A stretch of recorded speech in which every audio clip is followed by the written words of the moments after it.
Welcome to the war narrative where wars become stories. Lieutenant J. Waller of the 1st Battalion of Royal Marines remembered it clearly. He recalled how his men climbed up the dirt and defensive walls at Bunker Hill, bayonets attached, pushing forward against the rebel line. The defenders fired until their gunpowder was gone. And then came the rush. Steel against flesh, muskets used as clubs, smoke choking the lungs. Waller admitted that the killing was beyond description. It was, as he put it, shocking even for men who were used to war. When the red flag of Britain finally reached the top of the walls, victory seemed theirs.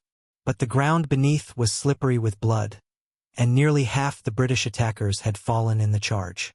This then was the puzzle of Bunker Hill, a victory claimed, but at a cost so high it looked like defeat. British officers congratulated themselves on taking the position, yet in quiet voices admitted that one or two more victories like it would ruin the army entirely.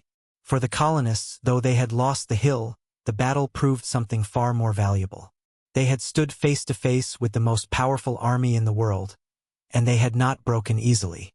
To understand the revolution that followed, one must begin here with the smoke rising over Charlestown, the cries of the wounded in the night, and the stunned realization on both sides. This would not be a quick or gentlemanly fight. It would be a brutal, grinding contest of willpower.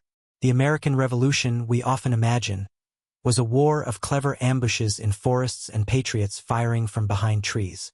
But at Bunker Hill, the truth stood clear. The fight was as much about lines and bayonets as it was about cleverness. The rebels fought in formation, resisting until supplies ran out. The British advanced in the way drilled into them on European fields. Yet here in the colonies, those tactics led to huge losses. The war that began with this clash would stretch for 8 relentless years, longer than anyone expected. It would drag on nearly as long as the American Civil War, the Mexican-American War, and the Spanish-American War combined. Few in London or Philadelphia could have imagined such a length. But the blood spilled on that hill foreshadowed the wearing down to come. For the British, victory meant occupation. For the Americans, defeat still meant hope. And from that moment forward, each side began to deal with the sobering truth. Neither courage nor discipline alone would decide this struggle. Strategy, supply, foreign intrigue, and above all, endurance would shape the destiny of a continent. The revolution had announced itself with fire and fury. Now the question lingered, how could the greatest empire in the world lose to farmers and tradesmen turned soldiers? Or perhaps, was there more to the American cause than we have been taught to believe? When the first shots rang out across Lexington and Concord in 1775, few on either side imagined the struggle would last nearly a decade. Many in Britain expected a quick police action, a matter of a few army groups sent across the Atlantic to discipline rebellious colonists. In the taverns of New England, patriots boasted that one bold stroke might drive the redcoats back into the sea. Yet, like so many wars in history, the American Revolution stretched far beyond its opening promises, dragging on for 8 long, tiring years. To put this into perspective, 8 years was nearly the same length as 3 major conflicts combined: the American Civil War, the Mexican-American War, and the Spanish-American War. Those later wars burned hot and fierce, but they were brief by comparison. The Revolution, by contrast, was a war of slow wearing down, a contest not only of muskets, but of endurance, of which side could outlast the other. There is a temptation to imagine the war as a grand duel of styles, British soldiers standing stiff in bright red lines while Americans melted into the trees, shooting from cover like ghosts. The reality was far more complicated. Skirmishes and ambushes certainly occurred, but they were not what won the decisive battles, the ones that shifted momentum, were fought in regular formations in open fields with bayonets and cannons roaring. At Trenton, Princeton, and Yorktown, the Americans won not through guerrilla tricks, but by adapting European-style tactics to American conditions. Washington's army marched, drilled, and bled in the same way as the armies of Europe, only they did so with fewer supplies, less training, and far greater risks of collapse. Guerrilla fighters, local militias, and sharpshooters did their part, harassing supply lines and keeping British forces uneasy. But the heavy lifting of independence rested on the Continental Army, a force that had to learn painfully and slowly how to stand face to face with the most professional army on earth. And so the revolution must be understood for what it was. Not a quick uprising, not a one-sided tale of scrappy underdogs, but a long war of exhaustion. The British bled resources across an ocean while the Americans bled men and spirit at home. What unfolded was a contest shaped as much by distance, politics, and logistics as by musket fire. Already by 1776, this truth was sinking in. For every British victory that painted the map red, there came the sobering realization that conquest did not equal control. For every American defeat, there lingered the whisper that they had endured one more day. And one more day meant hope. The revolution was becoming something larger than anyone had imagined. Not just a colonial revolt, but a test of endurance between empire and insurgency. The coming years would pit personalities, strategies, and entire societies against each other, forcing both Britain and America to learn that wars are not always won by those who appear stronger at the beginning. The revolution was not only a clash of armies. It was a contest of leadership. At the heart of the patriot cause stood men whose names would be remembered, though not always in glory. Foremost was George Washington, appointed commander of the Continental Army in 1775. Tall, imposing, and reserved, Washington's very presence inspired a sense of steadiness among troops who often had little else to cling to. He was no perfect general. His defeat in New York was nearly catastrophic, almost costing the cause in its first year. But his strength lay less in tactical genius than in toughness. He understood that survival was victory. At Boston, he forced the British to abandon the city. At Trenton and Princeton, he seized fleeting chances, striking with daring and precision in the dead of winter. In these moments, Washington revealed himself not as a Napoleon before his time, but as something perhaps rarer, a commander who knew when not to fight and when to risk everything. Then there was Horatio Gates, praised as the hero of Saratoga. It was under his supposed command that the British surrendered one of their largest armies, a triumph that electrified Europe and convinced France to openly join the war. Yet Gates's star rose too fast. Drunk on his fame, he overestimated his own abilities, leading to the disaster at Camden, where his army collapsed against Cornwallis's bayonet charges. His fall was swift and embarrassing, a reminder that glory in war is fragile, and reputations can turn to dust in a single afternoon. Standing in Gates's shadow was a man whose name has become synonymous with betrayal, Benedict Arnold. Before his betrayal, however, Arnold was among the Revolution's most daring and effective commanders. He seized Fort Ticonderoga, giving the Americans vital artillery. At Saratoga, though Gates claimed the honors, it was Arnold who led the furious assaults that broke the British line. Fierce, rash, and endlessly ambitious, Arnold seemed destined for greatness. But complaints, some real, some imagined, festered. Passed over for promotion, accused of corruption, and alienated from fellow officers, Arnold chose infamy over loyalty. His switching to the British shocked the nation, a wound deeper than any battlefield loss. In Arnold's story, we glimpse the revolution's darker truth. Not every patriot remained steadfast, and the line between honor and ambition could be dangerously thin. Finally, there was Nathanael Greene, Washington's most trusted lieutenant. Calm where others were rash, thoughtful where others were impulsive, Greene transformed the war in the South. After Gates's failure, Greene took command and used a strategy of endurance, skirmishing, retreating, stretching British supply lines to breaking. He rarely won battles outright, but he won the campaign, bleeding Cornwallis's army until it was forced into retreat. Washington once remarked that Greene was second only to him in importance to the American cause. If Washington was the revolution's unbreakable heart, Greene was its calculating mind. These men, Washington the unbreakable, Gates the flawed, Arnold the traitor, Greene the strategist, represented the contradictions of the revolution. They were not mythic heroes but human beings, ambitious, uncertain, sometimes brilliant, sometimes deeply flawed. Yet, it was through their choices and their failures that the revolution stumbled forward toward survival. The American command was a patchwork, often undermined by politics, personal rivalries, and inexperience. But within that fragile structure lay the spark of something enduring, leaders who, despite their flaws, adapted to a war unlike any they had fought before. If the American generals were made by necessity, the British commanders arrived polished by years of formal service. They carried with them the weight of empire, the traditions of a professional officer group, and the expectation that this colonial revolt would be put down with little difficulty. Yet, for all their experience, they found themselves tangled in a war that consumed reputations and revealed the limits of imperial might. The first of these was General William Howe, who inherited overall command after the bloody spectacle of Bunker Hill. Howe was no fool. He had served with distinction in earlier wars and knew the craft of siege and movement. His capture of New York in 1776 nearly crushed the rebellion, forcing Washington's battered army to retreat across New Jersey. Later, he occupied Philadelphia, the heart of the colonies. But Howe's caution, his preference for comfortable quarters and winter balls over relentless pursuit, proved costly. His decision to focus on Philadelphia left his colleague, General John Burgoyne, stranded in upstate New York. The result was catastrophe. Burgoyne's entire army surrounded and forced to surrender at Saratoga. Howe's victories glittered on the map, but strategically they rang hollow. Burgoyne himself was the representation of British overconfidence.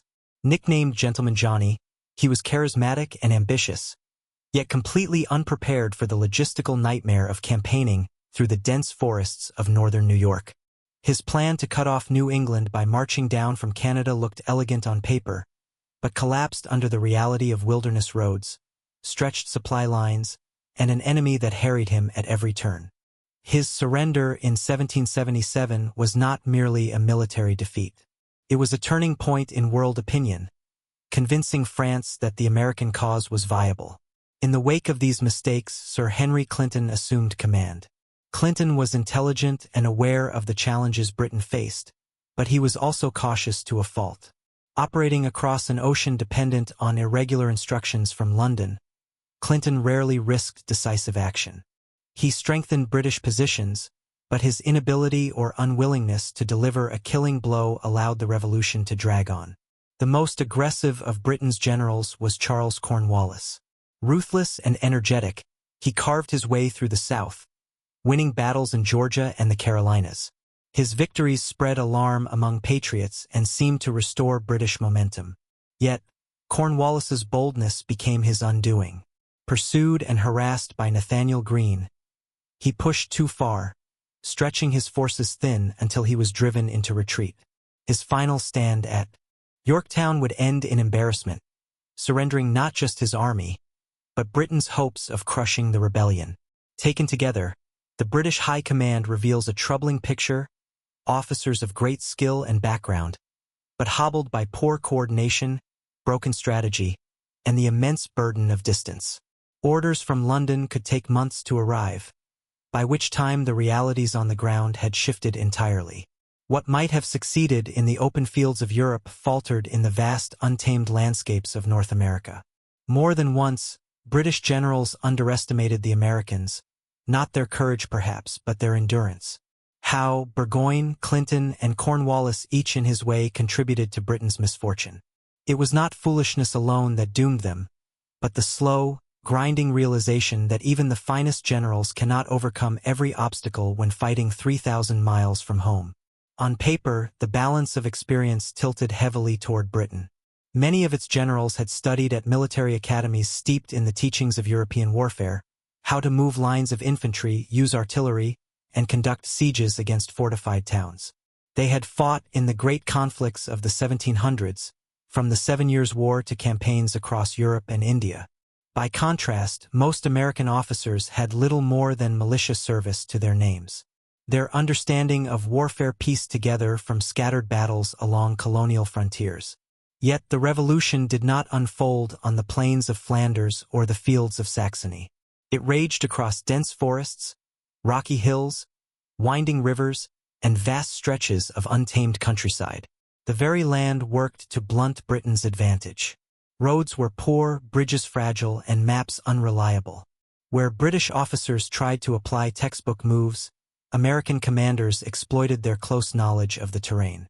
They understood the rhythms of rivers, the cover of wooded ridges, the narrow points where a few men could delay an entire column. The 7 Years' War had been a harsh teacher for many Americans, Washington among them. Though his early service ended in mistakes, it taught him the unforgiving lessons of frontier warfare: supply lines that vanished in the wilderness, sudden ambushes from unseen enemies, the impossibility of relying on European drill alone. Men like Washington and Greene carried these memories into the Revolution, shaping their understanding that survival mattered more than grand displays of battlefield brilliance. For the British, terrain was more than an inconvenience. It was an enemy in its own right. Every mile marched inland pulled their troops farther from naval resupply. Wagons got stuck in muddy tracks, horses died from exhaustion, and supply trains stretched thin across hostile countryside.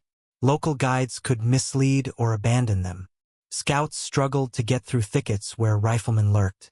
The vastness of America swallowed Britain's strength one step at a time. Even in moments of triumph, the terrain mocked their efforts. After seizing cities like New York or Philadelphia, the British found that control of urban centers did not translate into control of the surrounding countryside. The rebels melted into forests, striking supply convoys, harassing stragglers, forcing the redcoats to march and countermarch with no end in sight. This contrast, formal experience versus lived familiarity, did not guarantee American victories, but it wore down Britain's ability to press its advantages. A European-trained officer could organize a perfect movement on the parade ground. Yet, in the thicket of New Jersey or the swamps of the Carolinas, his soldiers found themselves confused, ambushed, and exhausted. Meanwhile, American commanders, though less polished, gradually transformed difficulty into opportunity. They learned to fight not just the enemy, but the land itself, turning hills, rivers, and woods into silent allies. In this way, geography became one of the Revolution's most decisive weapons. Britain's experience was undeniable, but America's terrain and the men who understood it would prove just as powerful as any general on the field. If one watches popular documentaries or even listens to schoolhouse tales, the American Revolution is often painted as a struggle between two completely different ways of war. On one side, the British marching stiffly in bright red ranks. On the other, clever Americans shooting from behind rocks and trees. It is a compelling story, but like many myths, it hides more than it reveals. The truth is that America did not win independence with militias lurking in the underbrush. Guerrilla tactics played a role, yes, harassing convoys, disrupting messengers, sowing unease. But decisive battles, the ones that broke armies and shifted momentum, were fought with drilled soldiers standing in ordered lines. The Continental Army, not the part-time militia, carried the true weight of the revolution. The militia were unreliable allies at best. They were often untrained, poorly equipped, and most importantly, not required to fight. A farmer might march to a battlefield in one campaign, then simply vanish the next week to tend his crops. Some refused to serve far from home. At moments of crisis, whole companies melted away overnight, leaving commanders scrambling to fill the gaps. Their muskets varied in quality, their powder was scarce, and their discipline frequently failed under the pressure of bayonet charges. Contrast this with the British redcoat. He was drilled to fire 3 shots a minute, his movements precise, his endurance hammered into him through relentless training. Most carried the bayonet, a weapon as much psychological as practical. When the order came to charge, glittering steel pushed forward in a solid wall. Militia often broke and ran before contact was even made. To face such a charge required not just courage, but the kind of hardened discipline that only a standing army could maintain. American riflemen added some color to the battlefield, the famed sharpshooters wielding Kentucky long rifles, deadly accurate at greater range than the standard musket. They picked off officers and sowed panic in enemy ranks. Yet their numbers were tiny, perhaps 3% of the Continental Army at best. Useful, yes. Decisive, no. The revolution could not rest on their shoulders. The Continental Army, ragged and underfed as it was, learned to fight in lines. Washington insisted on discipline even when his men lacked shoes. Baron von Steuben, a Prussian veteran, transformed raw recruits into soldiers capable of moving with precision, drilling them endlessly at Valley Forge. It was this transformation, the evolution from a collection of militias into a true army that gave the revolution its backbone. Thus, the popular image of rebels in buckskins forever ambushing from the woods misses the essence of the struggle. America did not defeat Britain by rejecting European warfare, but by mastering enough of it to survive. The militia harassed, the riflemen harried, but the Continental Army, battered and stubborn, stood in the line of battle and proved that independence would not be won in skirmishes alone. To understand why the revolution lasted so long, one must first grasp what it meant to face a British redcoat. These were not raw recruits, but professional soldiers drilled in the art of war from dawn to dusk. Their uniforms of scarlet may seem showy to modern eyes, but to people back then, the red coat was a symbol of authority, discipline, and fear. The British Army of the 1700s was among the most disciplined in the world. A redcoat could fire and reload his musket in 15 to 20 seconds, faster than most continental soldiers could hope to manage. Hours of drill turned firing lines into machines of destruction, each volley slamming out like clockwork. Officers demanded precision, muskets raised as one, fire rippling down the line, bayonets leveled in perfect unison. And then there was the charge. If volleys failed to break an enemy, the order came, fix bayonets. To militia or half-trained recruits, the sight of hundreds of gleaming blades advancing in silence was often too much to bear. Entire companies dissolved before the redcoats even reached them. At Camden, when British grenadiers advanced with bayonets drawn, the American line broke and fled in minutes. It was not courage alone that held an army together under such pressure. It was discipline, and that was Britain's greatest weapon. Elite units increased this power. Grenadiers, tall and imposing, were often positioned on the right flank, where their sheer presence could shatter morale. Light infantry companies trained to move quickly and adapt to irregular terrain gave the British flexibility in pursuit and skirmish. These formations represented the cutting edge of European warfare, and they were sharpened through decades of campaigning across the globe. To colonial farmers, hastily turned soldiers, such opponents seemed unstoppable. Many wrote in their diaries of the awe and dread they felt when facing the steady ranks of British regulars.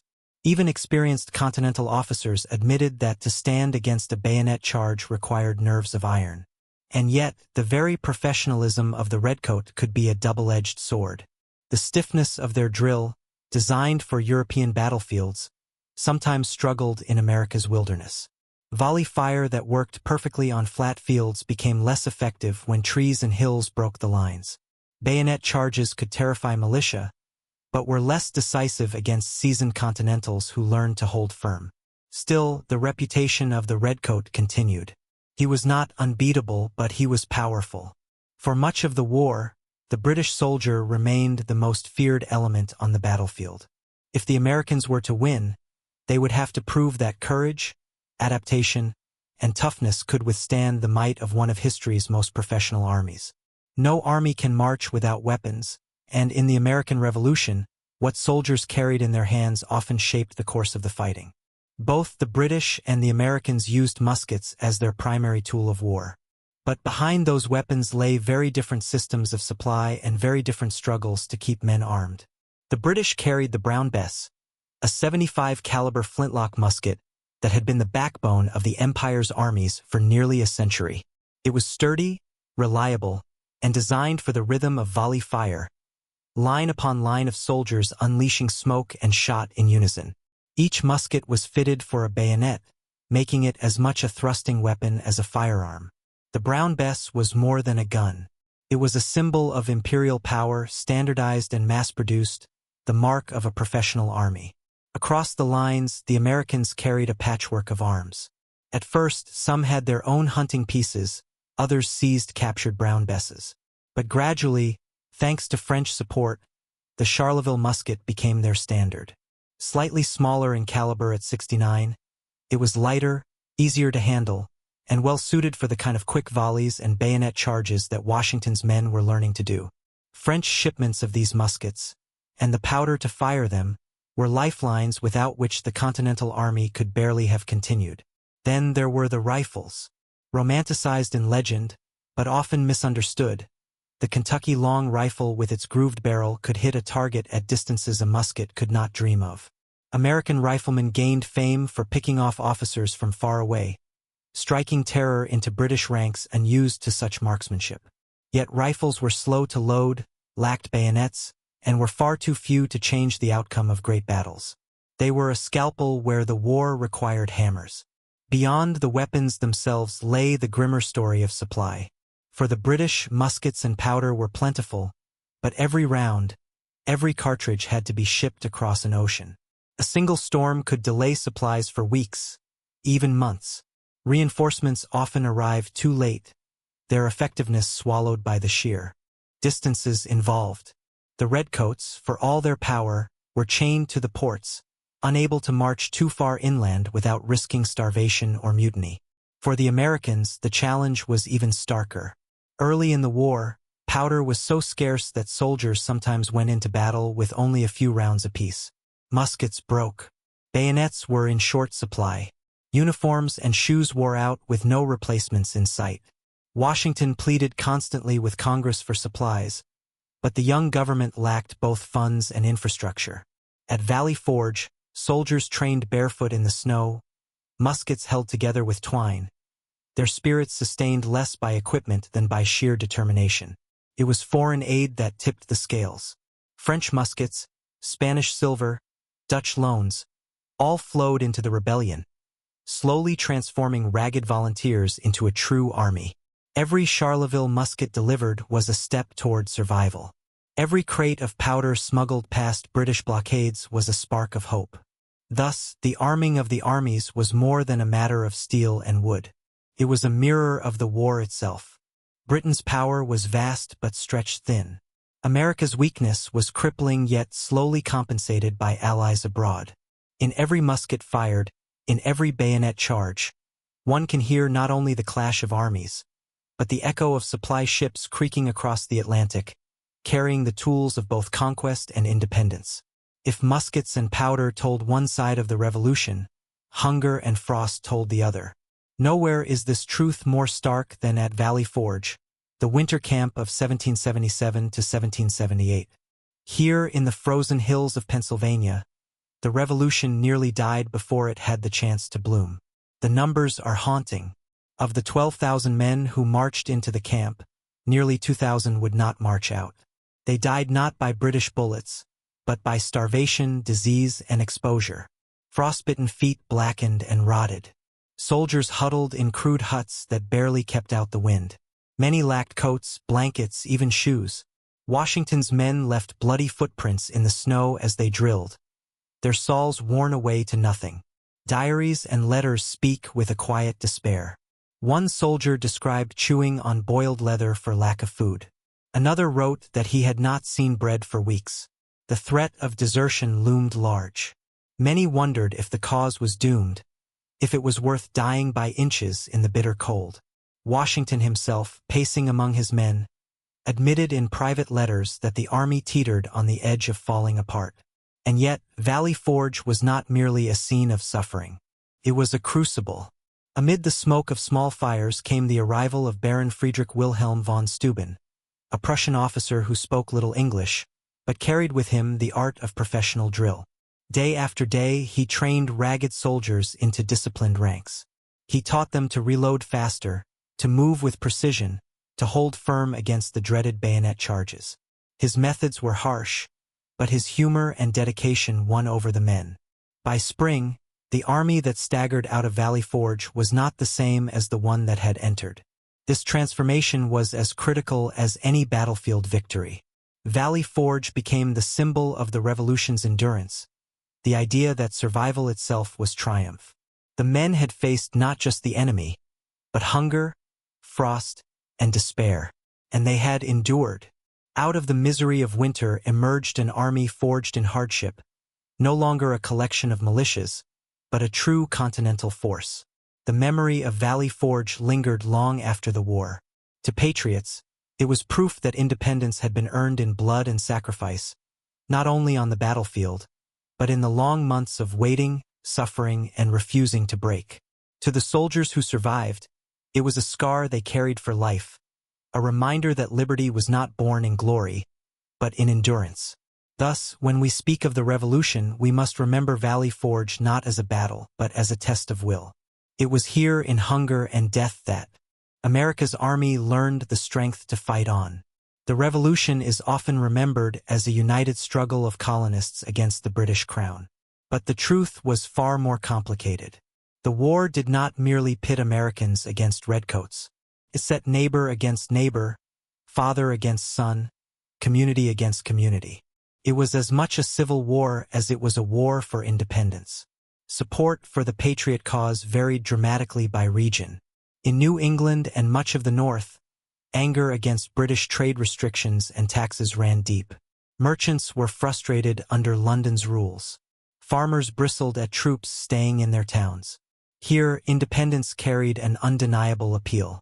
Yet in other places, particularly in the South, loyalty to Britain remained strong. Wealthy planters often feared that a revolution could unravel the social order, start slave uprisings, or undermine their economic ties to Britain. The Loyalists, Americans who sided with the Crown, were not a small minority. By some estimates, they made up a fifth of the colonial population, perhaps more. They included royal officials, Anglican clergy, merchants tied to British trade, and even ordinary farmers who simply feared the chaos of rebellion. For them, the Crown represented stability, while the patriot cause seemed reckless and dangerous. The division could turn violent. Families split apart when sons chose different sides. Entire towns were torn by revenge attacks. Loyalist homes were burned, their property seized, their families driven into exile. Patriots, in turn, suffered raids and massacres carried out by Loyalist militias and their native allies.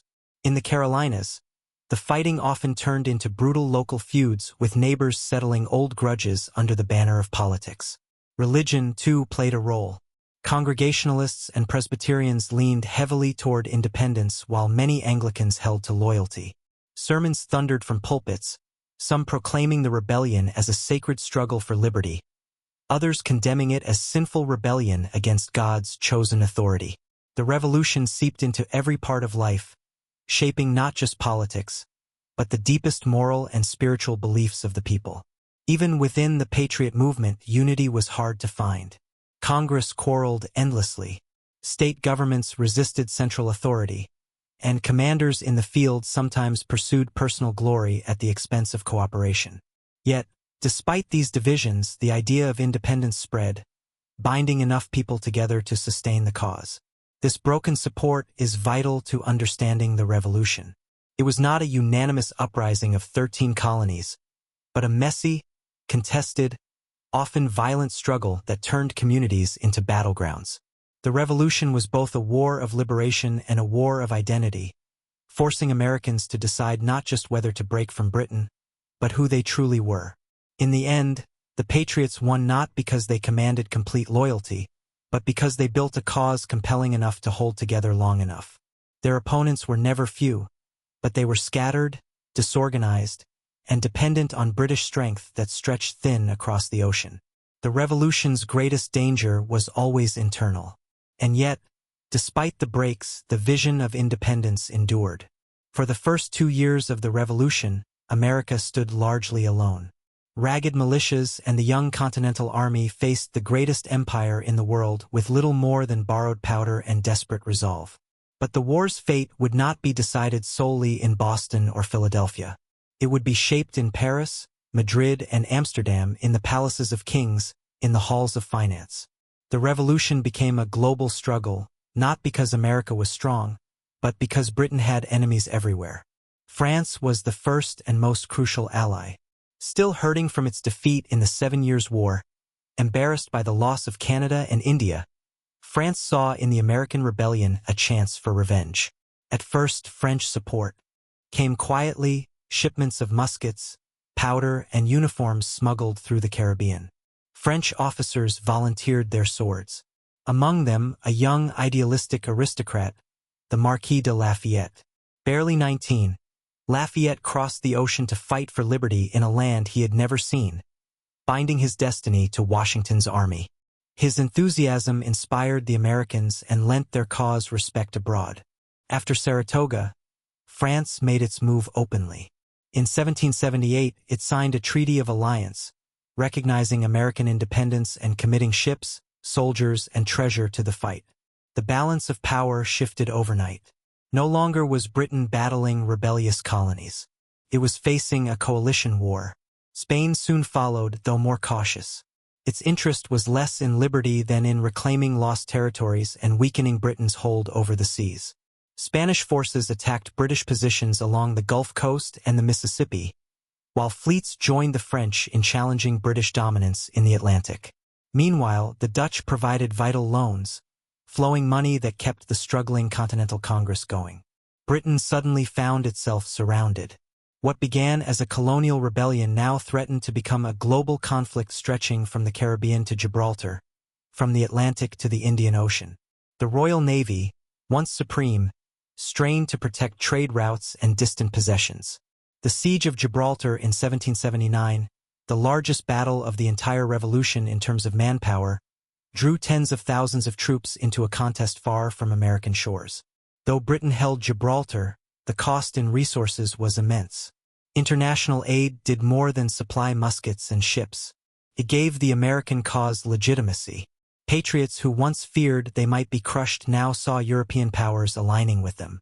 The war for independence became a war of empires, and America, fragile though it was, stood at the center of it. Yet this aid came with irony. France and Spain did not support Republican ideals. They supported their own royal ambitions. America's liberty was to them a weapon to weaken Britain.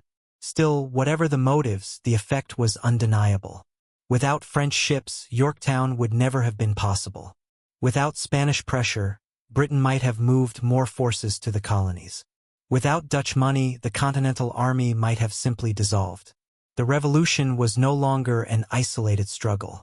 It had become a world war, and Britain's might spread thin across oceans and continents was beginning to fray. From the beginning, Britain's commanders believed the key to victory lay in cities.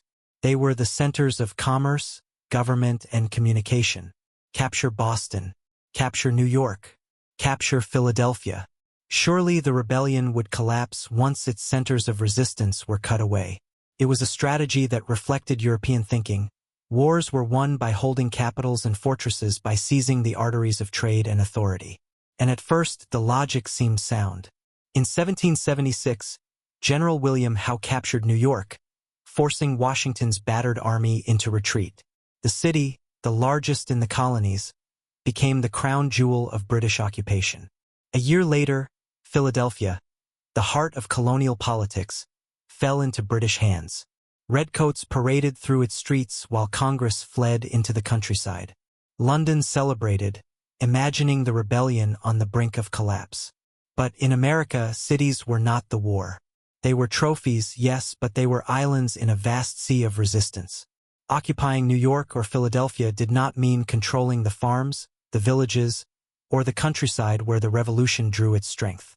As soon as British troops moved outward, supply lines stretched thin, vulnerable to ambushes and raids. They could win a city, but holding the land beyond it proved maddeningly difficult. The flaw in the strategy became clear at Saratoga. General John Burgoyne marched down from Canada in 1777, intending to slice New England off from the other colonies. His army was meant to meet Howe's in a great coming together. But Howe had chosen to seize Philadelphia instead, leaving Burgoyne isolated in the forests of upstate New York.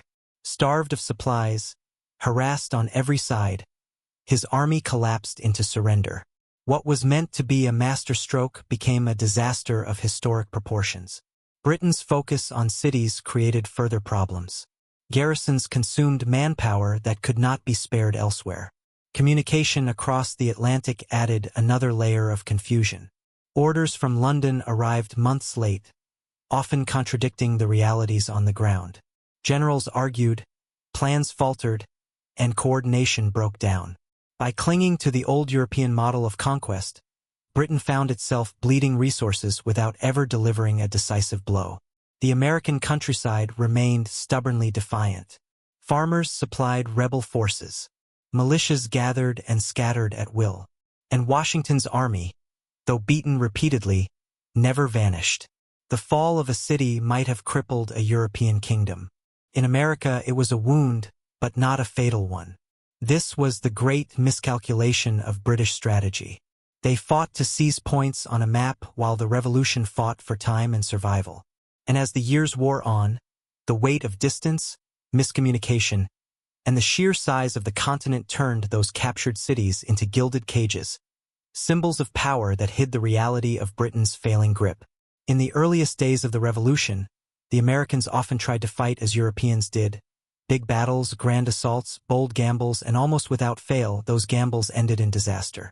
The invasion of Canada in 1775, meant to rally French Canadians to the cause, collapsed in hunger and frost. Washington's defense of New York turned into a disaster. His army nearly surrounded and destroyed. Even when the rebels fought bravely, as at Bunker Hill, they paid dearly in casualties and gained little. These failures forced a hard lesson upon the Continental Army. Glory was not the path to victory. Survival was. Washington, unlike Horatio Gates or Benedict Arnold, grasped this truth with grim clarity. He did not need to win great battles. He needed only to keep his army alive.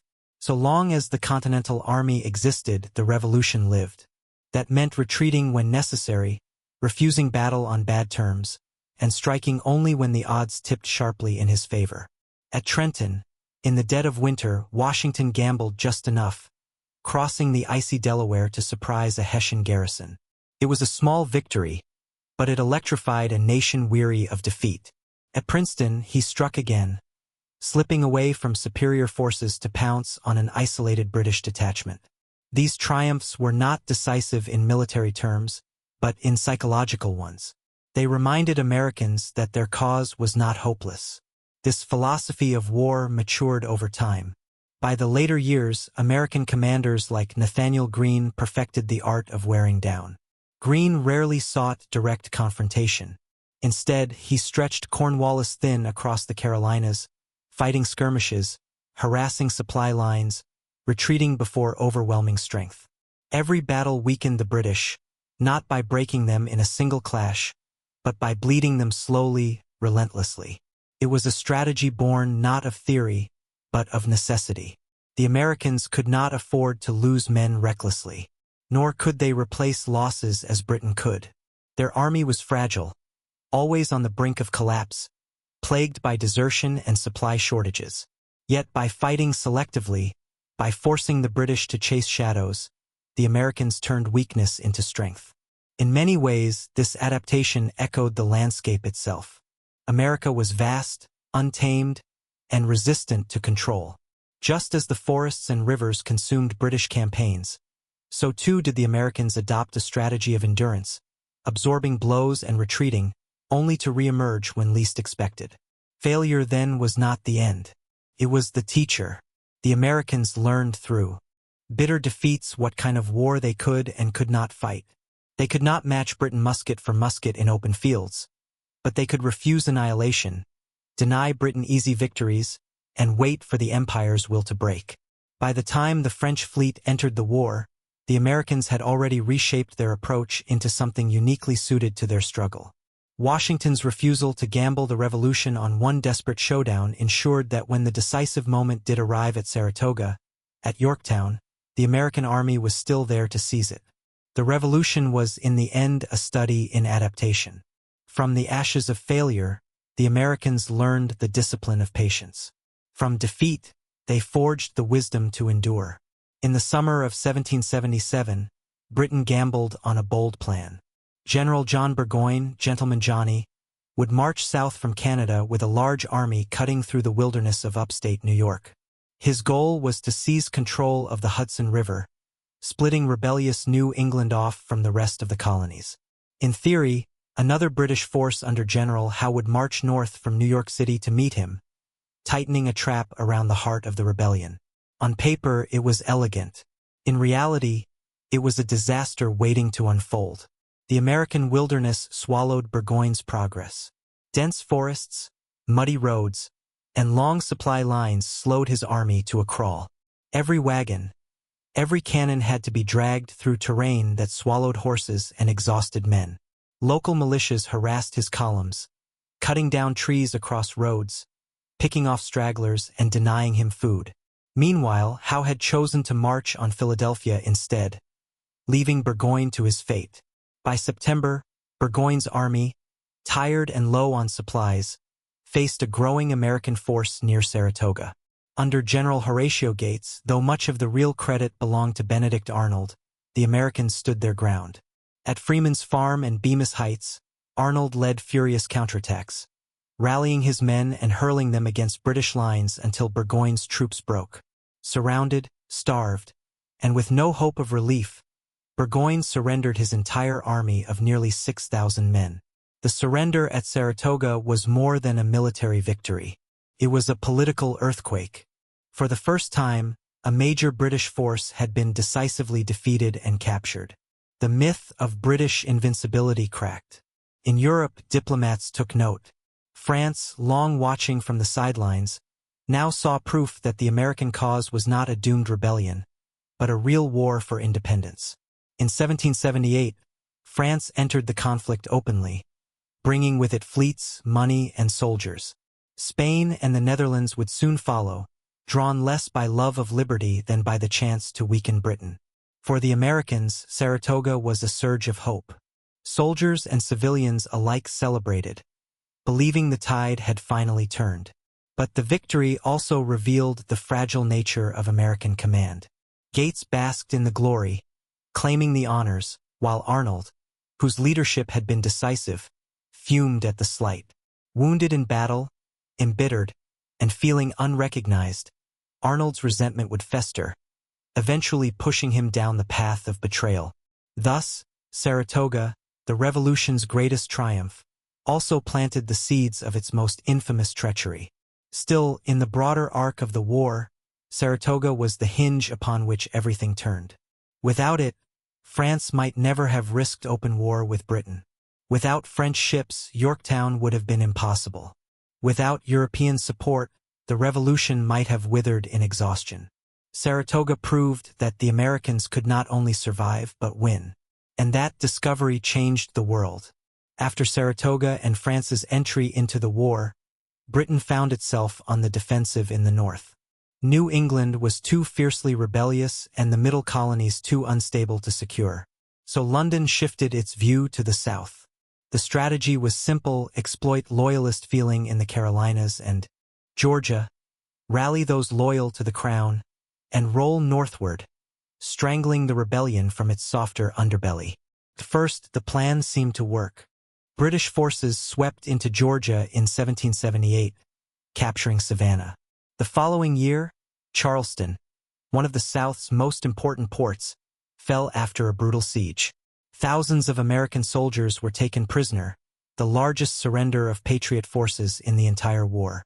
The British command, emboldened, believed the South could be pacified with a mixture of military might and loyalist support. Into this theater stepped Charles Cornwallis. Bold, aggressive, and convinced of his mission, Cornwallis carved a path of victories through the Carolinas. At Camden in 1780, Horatio Gates, who had been praised as the hero of Saratoga, led a poorly prepared American army into battle. When British regulars advanced with bayonets, the militia on Gates's flanks broke and fled almost instantly. The disaster was total, and Gates himself fled nearly 200 miles in retreat.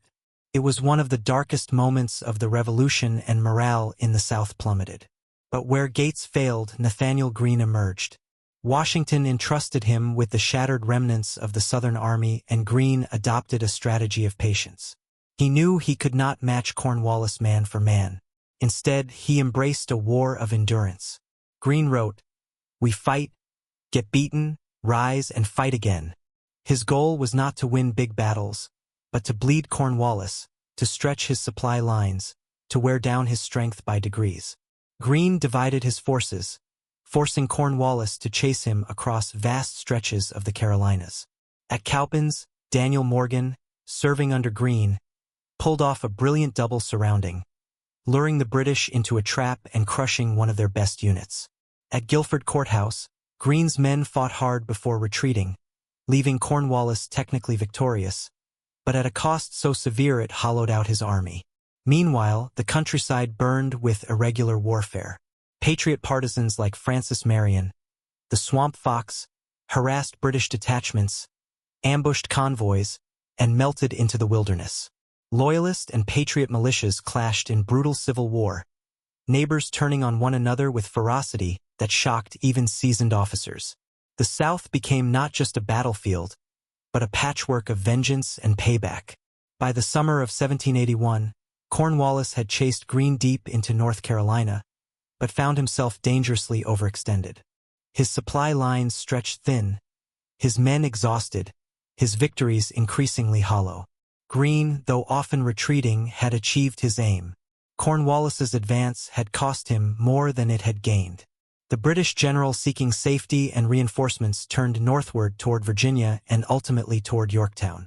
The Southern gamble had begun with confidence, but it ended by luring Britain into a trap of its own making. Cornwallis's victories filled reports with glory. Yet each step forward only carried him closer to disaster. By 1781, Cornwallis's march through the South had drained his strength. He had won battles but lost the war of wearing down, bleeding men and supplies he could not replace. Now seeking a secure base with access to the Royal Navy, Cornwallis moved his army north into Virginia and fortified a small coastal town, Yorktown. It seemed a safe position, hemmed in by rivers and with the sea at his back. In reality, it was a cage waiting to be shut. For George Washington, the opportunity was irresistible. Long frustrated by years of stalemate around New York, he seized upon intelligence that the French fleet under Admiral de Grasse would sail north from the Caribbean. If Washington could coordinate his army with the French Navy, the war might finally reach its decisive moment. The plan was bold and secrecy was vital. Washington marched his army south, leaving New York under British eyes while French forces under the Count de Rochambeau joined him. The two armies moved swiftly, covering hundreds of miles in weeks. By autumn, they converged on Virginia with one purpose: to trap Cornwallis. At sea, the French struck the crucial blow. In September 1781, off the Chesapeake, de Grasse's fleet clashed with the Royal Navy in the Battle of the Capes. The British, long masters of the ocean, were turned back. With the Chesapeake sealed, Cornwallis's lifeline was cut. No reinforcements, no evacuation. His army was alone. On land, the noose tightened. Washington, Rochambeau, Lafayette, and their combined American-French forces surrounded Yorktown. Siege lines crept forward day by day, cannons roaring, trenches inching closer. Cornwallis's men, once confident, now found themselves battered by relentless bombardment. Entire defensive positions were shattered, their defenses collapsing under storm after storm of artillery fire. Then came the assaults. American and French troops stormed British positions in coordinated night attacks, seizing key fortifications with bayonets and sheer determination. Among the Americans was Alexander Hamilton, who led his men in a furious charge to capture Redoubt 10, cementing his name in the Revolution's lore. With each position lost, Cornwallis's defenses crumbled. Inside Yorktown, the situation became desperate. Ammunition dwindled, food ran short, and disease spread among the trapped soldiers. Cornwallis attempted a breakout across the York River, but storms scattered his boats, dashing his last hope of escape. On October 19, 1781, Cornwallis accepted the inevitable. He surrendered more than 7,000 men. His once proud army marching out with drums muffled, muskets stacked, and flags furled. The surrender at Yorktown was not the final battle of the Revolution, but it was its breaking point. In London, news of the defeat struck like a thunderbolt. Parliament, weary of the cost, divided in will, and burdened by global war, began to lose its appetite for continuing. For America, Yorktown was not just a victory. It was proof. After years of retreat, hunger, and despair, the cause of independence had won in the most dramatic fashion possible. The trap had sprung. An empire had been humbled. A new nation had been born. It is tempting to believe the revolution was decided at Yorktown, that Cornwallis's surrender ended the war in a single stroke. But history rarely fits so neatly into dramatic moments. Britain still had soldiers, ships, and resources. In theory, another army could have been sent. Another campaign launched. The true question was not whether Britain could fight on, but whether it had the will. By 1781, the empire was stretched to its limits. Britain was no longer merely putting down a colonial rebellion. It was fighting a world war.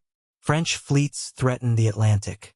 Spain pressed along the Gulf Coast and besieged Gibraltar with tens of thousands of troops. Dutch financiers backed America's cause. British merchants watched nervously as their trade routes strained under blockade and privateers. What began as a punishing expedition in the colonies had become a struggle for imperial survival. At home, Parliament split. Voices in London argued bitterly over strategy. Some urged continued war, insisting America must not be abandoned. Others, weary of the mounting debt and rising taxes, pressed for peace. Every month the war dragged on, its costs grew. British taxpayers shouldered the burden of supplying troops across an ocean while their own livelihoods suffered under the strain. Public opinion, once fiery with patriotic resolve, turned sour. Meanwhile, the Americans held the one advantage Britain could not match: endurance. Washington's army, though often defeated, had never been destroyed.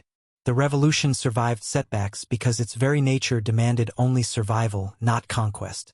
For Britain, holding the colonies meant endless occupation, endless expense, and endless resistance. For the Americans, simply refusing to break was enough. The vastness of the land also played its part. No matter how many cities Britain captured, Boston, New York, Philadelphia, Charleston, the countryside slipped from its grasp as soon as the troops marched away. Victory on the battlefield rarely translated into control of the population. The Patriots, though divided and often disorganized, sustained a cause that seemed to grow stronger the longer it lasted. International support sealed Britain's fate. French muskets, French silver, French fleets, these gave the Americans the ability not only to fight but to win. Without the French at Yorktown, Cornwallis would not have been trapped. Without Dutch loans, Congress could not have paid its soldiers. Without Spain, Britain would not have been forced to defend itself on so many fronts. The revolution was never truly America alone against Britain. It was Britain against a coalition of rivals eager to see its power lessened. In the end, Britain did not lose because it lacked soldiers or commanders, nor because its army was inferior. It lost because the war demanded more than it could give. Distance, politics, money, and the sheer stubbornness of its enemies combined to drain its will. By 1782, when negotiations began in Paris, the truth was undeniable. The empire could not sustain the fight. Thus, the revolution was not won by a single battle, but by a slow accumulation of pressures. The Americans endured. The French, Spanish, and Dutch stepped in. The British exhausted themselves. And together, these forces worked to make independence inevitable. When the guns finally fell silent, and the Treaty of Paris was signed in 1783, the world had changed forever. A collection of colonies, once dismissed as unruly dependents of the crown, had forced the most powerful empire on earth to yield. The American Revolution had begun as a protest over taxes and representation. It ended as the birth of a new nation, but its legacy was more complicated than the triumphant myths that would later take root. For patriots, the revolution was proof that endurance, sacrifice, and determination could overcome impossible odds.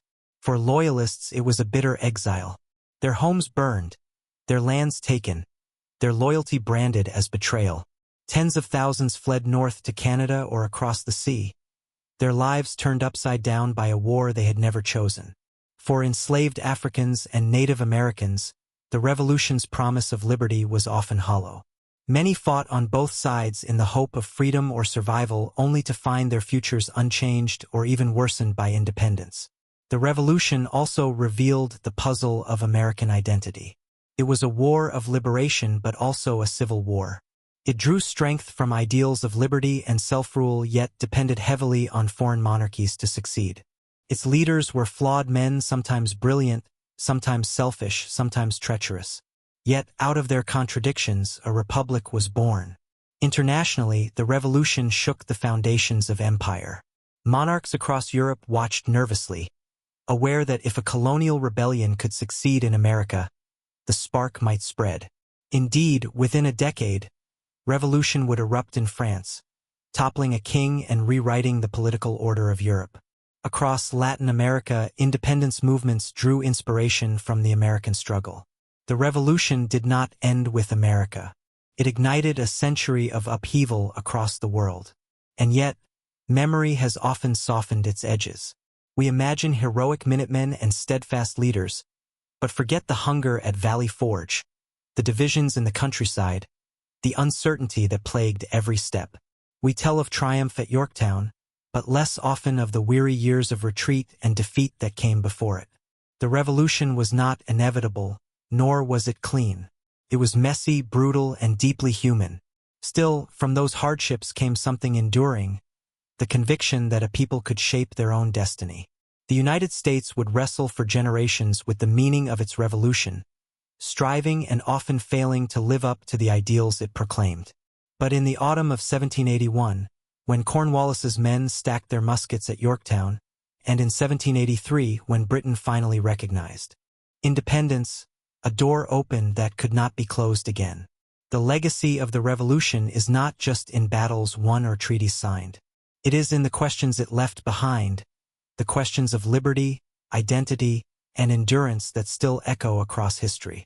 The revolution was at once a war of muskets and bayonets, of hunger and frost, of diplomacy and endurance.